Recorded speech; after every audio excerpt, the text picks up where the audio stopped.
Here I am chopping up the thawed out fat into smaller pieces for easier and quicker rendering down. And then you can put these little chunks into a crock pot with a little bit of water in it, set it on low and just let it do its thing, or put it in a Dutch oven that I have here and then do it on the stove top on 2 until it melts, and then to 1. And then or you can put it in the oven on like 250 and then just stir it occasionally until it's all rendered down. How much do you have on that tray there? Just a typical kind of cookie sheet size tray. In pounds. In pounds, this is probably about, altogether it was about 5 pounds before I started chopping. Then I got another bag of it over there. So how much lard would it make in what you have just on this tray? I'm not sure, because this is a good bit of lard, not a whole lot of protein left into it, because this is where your cracklings will come from. Would be the protein pieces here. But I'm hoping to get a quart, 2 quarts out of this here part, because it'll render down pretty good. Now, how long does the rendering take for a typical size pot like you have with the Dutch? And what is that, a quart? I'm not sure what size that is. That's bigger than a quart. I think it's 3 or 4 quart pot. It'll take, because you have to do low and slow, and it'll take it for an hour or better, and then just stir it until it's really, the pieces are shriveling all up and getting brown. That tells you that the lard's about out of all of them, and then you just start straining. So to cook it down, it'll be at least an hour. Now, with the pieces you held up for cracklings, some people don't know what they are. If they're city people and how delicious they can be, would you hold that piece up and explain what cracklings are? Okay, well, I'll probably. You're still cutting? Yeah, here, I got this here piece. It's not super great, but it's got a little bit of meat left on it. It's the protein particles, which is the itty bitty pieces of meat that was left on the fat, because this would be like the back fat. And it would be the little pieces of meat left, and all the fat will drip off, and then you'll just literally have a dinky little section of crunchy meat to eat. Season it up, and they call it cracklings. Now, is this one of the hogs that your kids raised before H? Yes. What was its butcher weight? I think this one was right around 315 or so, which I didn't bring all the fat with me today. Only just a couple bagfuls because, well, it was heavy. Yeah, it was very heavy. It's actually brought in. So my fat is starting to thaw out a little bit, making it a little bit harder to chop. It just more gets mushy.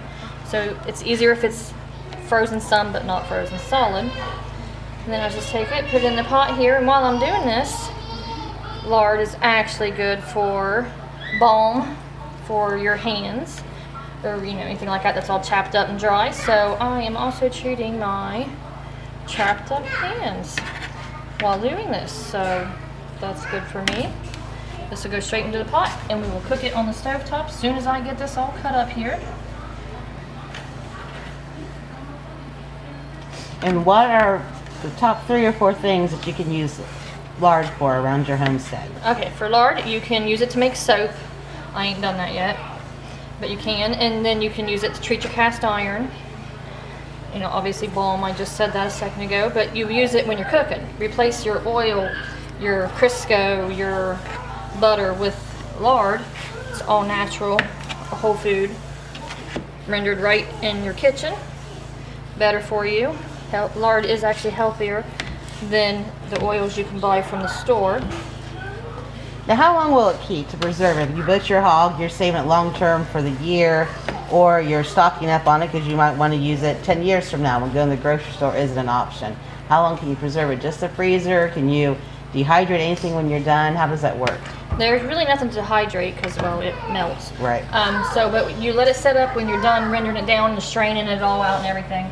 You let it set up to room temperature in your container, whatever you chose to use. And then you can freeze it. They say for up to a year. I've frozen mine longer, never had any issue with it. Refrigerator, they say up to 6 months, or you can leave it sit out at room temperature to use. People don't like to do that. They just rather take it right out of the fridge. But if you think about it, our ancestors did that because they didn't have refrigeration. Now, when you're using this in a recipe, and it wasn't a pioneering recipe or one handed down from great grandma, do you have to do any mass substitutions with it, with the amount, if you're going from cooking oil to lard, or you just follow the recipe and it's always worked out okay? Yep, pretty much. Just follow the recipe on it. I haven't used it a whole lot. I did try to make homemade icing with it once. Wasn't good.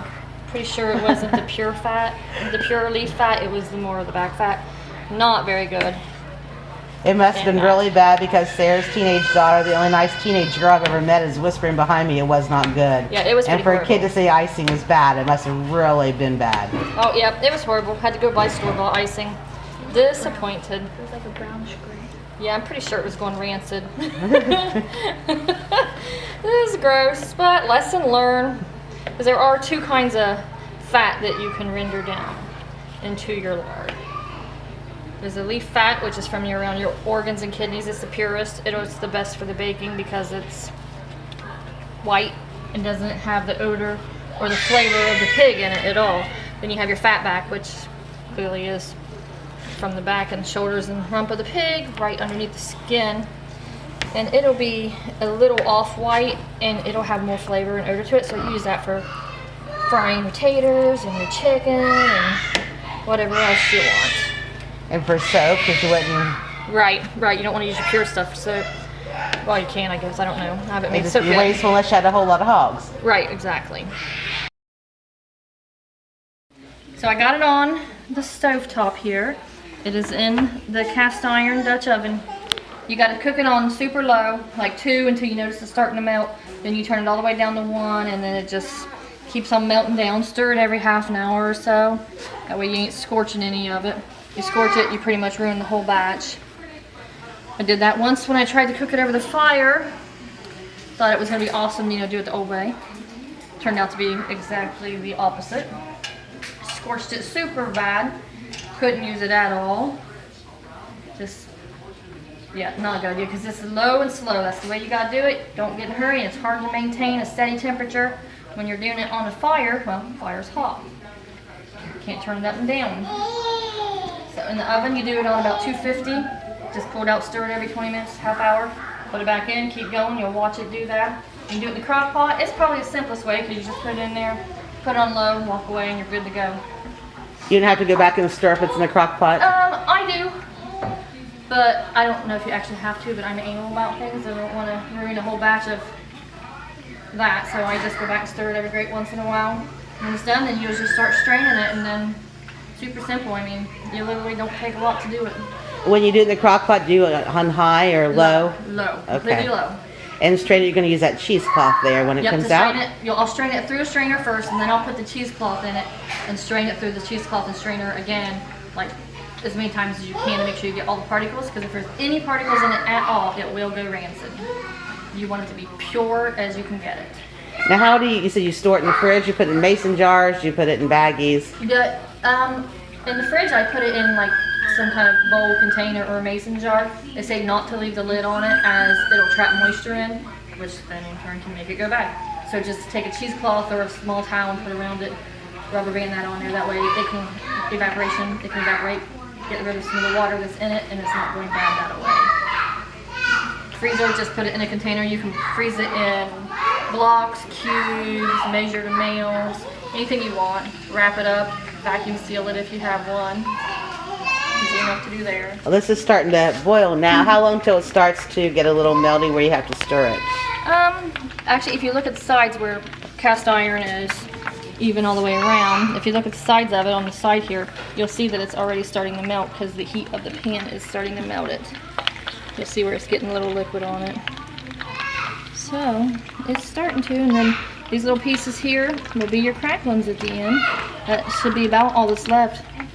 The better you chop it, the more you get out of it, and the faster it goes than big honking pieces. Shiny, getting all melty. Okay, here we are. We're getting it all rendered down. You can see the oils in here floating around.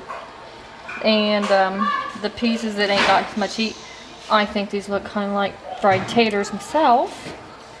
But it's coming along. Got to keep the lid off so that the moisture can escape, so that it doesn't take as long. And you don't want any moisture left in this after it's strained out, because it can go rancid that away. But doing good. How long will this process take till it all liquefies? We've been at it for about a half an hour now, and it was a full pot, so we probably got another, I'd say maybe an hour or so on it. Just keep stirring. And it doesn't stink half as much as you think that it would. It kind of has the smell of a fried potato or something, actually. Yeah, a little bit. Yeah, no, it don't smell really. And it'll have color to it right now. Like what you see, it's kind of brownish, yellowish colored. But when it sets up, it'll be a white to off-white color because this is a mix of the leaf fat and the fat back. So it's not going to be the purest of fats, but that's how my butcher guy gave it to me, so that's how I use it. I really thought it would stink as bad as the time I made the mistake of dehydrating onions inside instead of solar dehydrating them. But it's not. It's not bad at all. No, I can't even really smell it.